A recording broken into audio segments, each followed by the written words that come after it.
सर्वांना क्रांतिकारी जय भीम, जय शिवराय, जय संविधान, जय पॅन्थर. बंधूंनो, आपल्यासमोर लाईव्ह येण्याचं कारण संसदेमध्ये देशाचे गृहमंत्री अमित शाह यांनी महामानव डॉक्टर बाबासाहेब आंबेडकरांचा एकेरी उल्लेख करून आंबेडकरी म्हणजे फॅशन झालेली आहे अशा नालायक देशाचं दुर्दैव म्हणावं की जो माणूस त्याच्यावर भरपूर असे गुन्हे आहेत तो तडीपार होता आणि भारतीय संविधानामुळे त्याला आज संसदेमध्ये बोलण्याचा अधिकार मिळाला, देशाचा गृहमंत्री होण्याचा अधिकार मिळाला. असा हरामखोर व्यक्ती डॉक्टर बाबासाहेब आंबेडकरांच्या नावाचा उल्लेख एकेरी करतो. अशा या टकल्याला BJPच्या सडक्या मेंदूला जागेवर आणण्याची वेळ आलेली आहे. तुम्ही मध्यंतरी पाल 2018ची घटना पाहिली भीमा कोरेगावची. आता परभणीचं प्रकरण पाहिलं ना, अमित शहाचं वक्तव्य पाहिलं. एकंदरीत त्यांना 1 जानेवारीला भीमा कोरेगावच्या शौर्यदिनी मोठा षडयंत्र रचायचं आहे. परभणीची घटना पाहिली. परभणीच्या आदल्या दिवशी तिथं संभाजी भिडे येऊन गेलेला आहे. दुसऱ्या दिवशी तिथे दंगल होते.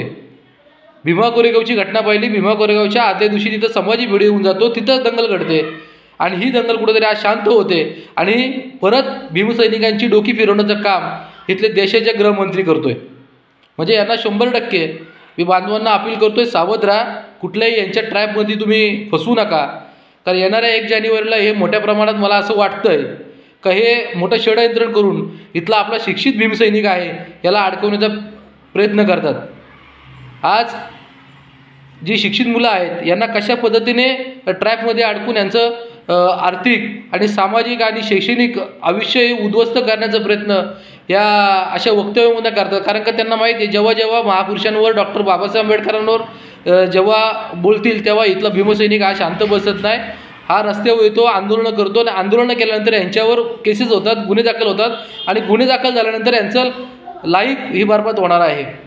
म्हणजे एकंदरीत यांच्याकडे पाहता तर आपलं हे राजकीय जे आरक्षण असेल, आपलं शैक्षणिक आरक्षण असेल, हे संपवण्याचं काम यांचं षडयंत्रण आहे आणि आपले डोकं फिरवण्याचं काम आहे. हे भारतीय जनतेच्या मी जर त्या ठिकाणी संसदेमध्ये खासदार असतो तर अमित शहाला तिथल्या तिथं वाजवला असता. कुठल्याही प्रकारचा विलंब न करताना डॉक्टर बाबासाहेब आंबेडकरच्या नावाचा उद्गार त्यांनी चुकीच्या पद्धतीने करता त्याला तिथल्या तिथं वाजवला असता आम्ही. अमित शहा जेव्हा कुठे आमच्या महाराष्ट्रामध्ये फिरेल तेव्हा त्याला भीमसैनिक चोप देतील आणि चोप दिल्याशिवाय राहणार नाही. कारण का जेव्हा बाबासाहेबांचा विषय येतो तेव्हा आमच्या अस्मितेचा विषय येतो आणि तेव्हा आम्ही अशा गुन्ह्याबिनाला बिलकुल घाबरत नाही. सडेतूर उत्तर देण्याची जात ही आमची आहे, हे लक्षात असू द्या. अमित शहा, तुझी लायकी नाही आहे. एखाद्या जेलमध्ये सडला असतास पण भारतीय संविधानामुळे तू संसदेमध्ये आज भाषण करू शकला आहेस. भारतीय संविधानामुळे तू आज खासदार आहेस, हे लक्षात ठेव. देशाचा गृहमंत्री तू झालास, हे संविधानाची कृपा आहे आणि संविधान जे त्यांनी दिलं ते महामानव डॉक्टर बाबासाहेब आंबेडकर आहेत.